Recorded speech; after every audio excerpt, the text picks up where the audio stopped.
Assalamualaikum warahmatullahi wabarakatuh. Perkenalkan, nama saya Dinda Anggraini dengan NIM A12 2021 06660. Di sini saya akan mempresentasikan hasil proyek saya pada mata kuliah Manajemen Big Data 6801. Pertama, kita akan meload data dari Google Drive, kita masukkan ke dalam Google Colab. Kemudian kita meload library-nya, kita pakai library ada Pandas, Seaborn, Matplotlib, PyPlot, dan lain-lain. Dan juga kita mengimpor untuk classifier-nya decision tree. Terus kita juga menggunakan library untuk mengukur akurasi, presisi, recall, dan juga confusion matrix-nya. Kemudian kita akan meload dataset. Datasetnya kita ambil dari UCI. Di sini dataset dari UCI mengenai mushroom atau jamur dengan asosietasnya klasifikasi. Kemudian di sini ada 23 spesies jamur dan dia juga mempunyai missing value-nya.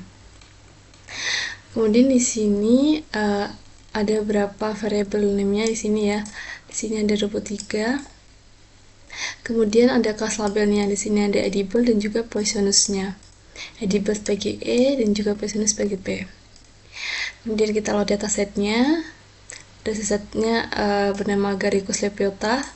Kita menggunakan separator titik koma juga. Setelah itu kita cek data head-nya, data yang paling atas. Di sini kita ambil data 5 paling atas, kemudian kita pakai tail, UTS tail. Kita cek data tailnya. Di sini nama datanya saya menggunakan data UTS ya. Kemudian kita cek data tailnya 5 terakhir seperti ini. Kemudian kita cek atribut dan datanya. Kita cek di sini ternyata kolomnya cuma 1 ya, dan data antrinya ada 8123. Kemudian kita tambahkan nama fiturnya. Kita tambahkan nama fiturnya, nama kolomnya, supaya bisa diproses lebih lanjut. Menggunakan separator koma juga. Kita sesuaikan dengan variabel name yang ada di sini ya. Ada poisonous, capshape, cap surface, dan lain-lain. Kita masukkan sampai habitat ya. Kemudian kita cek nama kolomnya apakah sudah berhasil ditambahkan atau belum. Kita cek dengan UTS kolom. Dan ternyata hasilnya sudah dimasukkan ya, sudah bisa diproses lebih lanjut nantinya. Kemudian kita cek data head-nya, ternyata sudah masuk semuanya ke kolom masing-masing. Kita cek juga data tail-nya, ternyata sudah masuk juga. Kita cek juga infonya untuk mengetahui data informasi pada datasetnya. Di sini terdapat 23 kolom dan data recordnya ada 8124 dengan tipe datanya objek semuanya ya. Kemudian seperti yang tadi ya, kita shape-nya cek, ternyata benar recordnya 8124 dan juga kolomnya ada 23. Kemudian kita cek data kosong tanda-tanya ini, dan kita akan merubahnya menjadi none ya. Kemudian kita cek OTS is null dan ternyata jawabannya false ya. Jadi sini false ini semuanya selnya terisi ya, selnya tidak kosong. Walaupun false tapi tanda tanya ini dibaca karena sebagai teks ya, jadi kita harus ubah ke none ya, menunjukkan bahwa data itu kosong gitu. Kemudian kita replace tanda tanya ini ya, dirubah menjadi none ya. Kemudian kita cek lagi hasilnya true, bahwa data ada yang kosong ya. Kemudian kita cek headnya, terus kita cek data yang kosong ya. Data menggunakan sintak ini ternyata kolomnya stack root ya, namanya kolom stack root. Nah, kita cek di sini berapa persen, ternyata 30,5 sekian persen data yang kosong ya. Kita cek lagi, ternyata benar, ini sudah berubah menjadi none ya. Kemudian kita cek lagi, dan juga drop data duplikat. Kita cek di sini, kita cek ya datanya, kemudian kita drop duplikat ya, kita drop duplikat. Ini infonya ada tetap ya 23 kolom dan juga recordnya 8124. Kemudian kita step selanjutnya kita drop fitur yang bernilai konstan. Di sini kita menggunakan sintak ini. Kemudian kita cek lagi pada informasi datasetnya, ternyata kolomnya berkurang 1 menjadi totalnya 22 kolom. Dan recordnya tetap yaitu 8124, dan ternyata kolom yang dihapus yaitu kolom fill tab ya, karena seluruh recordnya itu konstan gitu, dari data yang ke 0 sampai data yang terakhir. Kemudian kita akan visualisasi dataset. Kita akan visualisasi dataset Poisonus yang pertama, ini sebagai kelasnya ya. Di sini E ini sebagai edible atau bisa diartikan sebagai bisa dimakan ya. Edible, dan juga Poisonus ini adalah beracun. Jadi di sini yang edible itu sekitar ada 4.000-an ya, 4.000-an. Kemudian di sini P Poisonusnya sekitar antara 3.500 hingga 4.000 di rentang segitu. Kemudian ada visualisasi dari kolom capshape-nya terhadap Poisonus ya, terhadap Poisonus. Nah, di sini Poisonus ini P berwarna biru dan E edible berwarna merah. Nah, untuk Poisonus pada data X ini sekitar 1.500 hingga 1.750. Dan untuk E-nya pada data X di sini sekitar hampir 2.000 ya, bisa dilihat di sini hampir 2.000. Begitu juga dengan data F, K, B, S, dan juga C. Di sini data C tidak ada sama sekali ya, tidak ada datanya, alias 0, kosong ya. Kemudian ada cap surface-nya. Di sini juga sama sebelumnya. Di sini yang P Poisonus beracun sekitar hampir 1.750 ya, mendekati. Kemudian yang E pada data Y, NDW pada data Y ini sekitar 1.500-an. Berlaku juga data S, F, dan juga G. Di sini data G tidak ada, alias kosong ya. Kemudian untuk visualisasi cap color ini seperti sebelumnya. Yang P ini seperti ini, pada data N menunjukkan angka 1000, dan juga E edible pada data N menunjukkan angka lebih dari 1200. Begitu juga berlaku pada G, E, Y, dan lain-lain. Kemudian sama seperti yang lain sebelumnya, ada brushes, odor, gel attachment, gel spacing, gel size, gel color, kemudian ada stock shape, stock root, stock surface above ring, kemudian stock surface below ring, stock color above ring, stock color below ring, fair color, ring number, ring type, spore print color, population, dan terakhir habitat. Di sini sama seperti sebelumnya. Di sini habitat ya. Di sini habitat Poisonus P.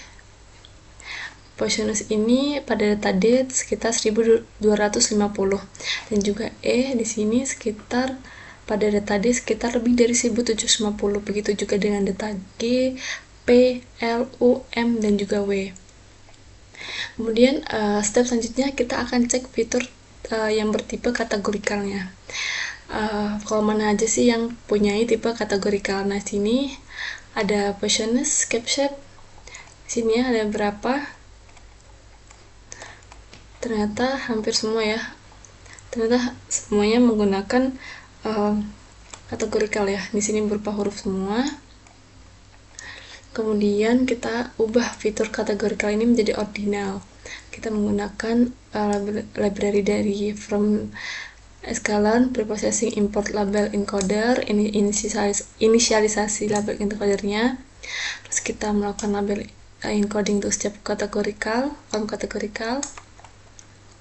Ini listnya, list kolomnya, ada Poisonus, CapShape, dan hingga habitat. Kemudian kita inisiasinya menggunakan label encodingnya. Kemudian kita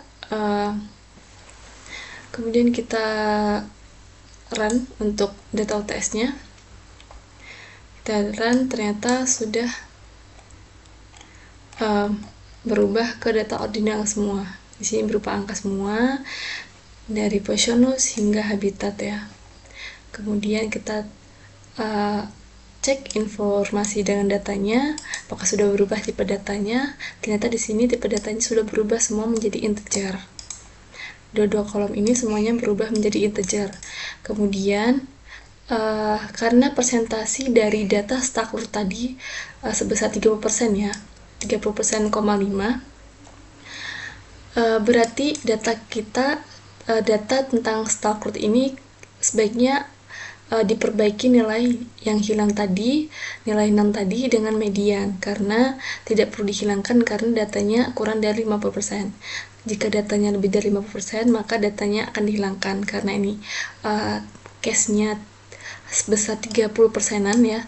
Maka sebaiknya kita akan perbaiki nilai yang hilang dengan median saja. Dengan sintaks seperti ini ya. Kemudian kita cek lagi OTS root-nya. Ternyata sudah berubah menjadi angka semua ya, dari data ke 0 hingga data yang terakhir.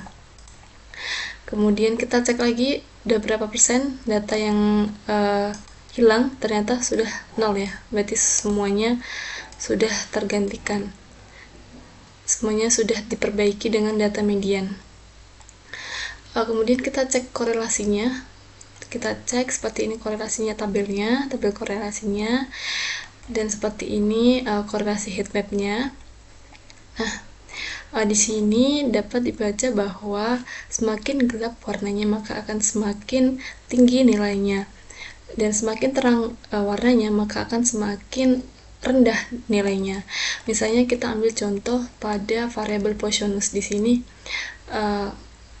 Semakin gelap warnanya itu angka 1 ya, ini paling gelap warnanya. Kemudian ada 0,54 di bawahnya, yaitu pada variabel gill size.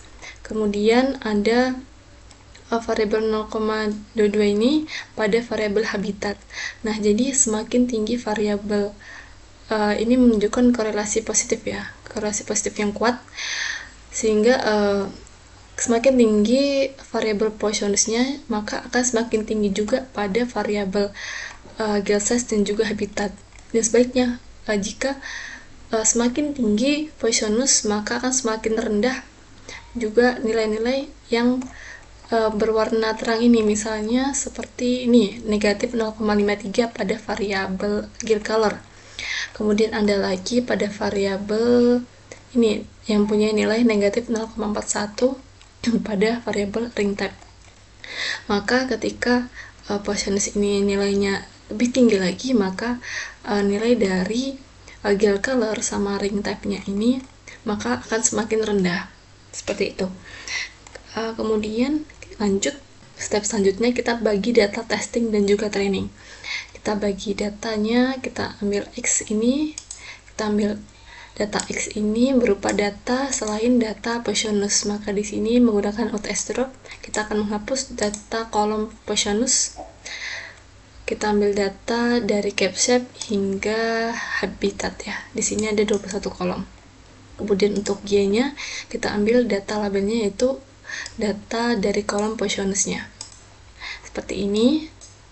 Kemudian kita akan menggunakan parameter untuk model decision tree ya.